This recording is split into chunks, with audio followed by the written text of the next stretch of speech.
नमस्कार दर्शक बंधु जय जगन्नाथ आपण आज एक नुआ जॉब अपडेट नहीं आसी जदि आपण +3 पास करते आपण आवेदन करेंगे तेज ओडब्ल्यूएससी सीजीएल तरफ यार नोटिफिकेशन आज आसी जाइए जो थे ग्रुप बी और ग्रुप सी भेरियस पोस्ट रही तेज ए सर्वमोट पदवी संख्या 1576 रही तेज यार ऑनलाइन एप्लाई डेट 19/12/2025 आरंभ हुई 21/1/2026 पर्यंत चालू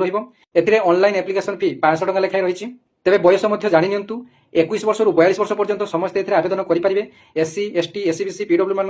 5 इयर अधिक एज रिलैक्सेशन रही और यार एग्जाम पैटर्न जाणी नियंतु एथे आपनकर दुईटी एग्जाम हम गोटे प्रिलिम अन्यटी मेन एग्जाम तेज प्रिलिम रे आपनकर 150 मार्क रे मल्टीपल क्वेश्चन आसीबो एवं मेन एग्जाम रे आपनकर 200 मार्क रो परीक्षाटी हेबो तेबे एग्जाम रो डिटेल्स टी मु डिस्प्ले रे लगेई देबी आपण माने देखि नेबे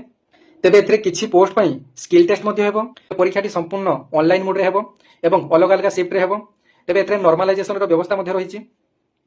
तेबे यार डिटेल्स वीडियो एग्जाम रो सिलेबस आपण मानकर एग्जाम रो पैटर्न ए समस्त डिटेल यूट्यूब चैनल को जाय आपण माने देखि पारिबे। धन्यवाद। जय जगन्नाथ।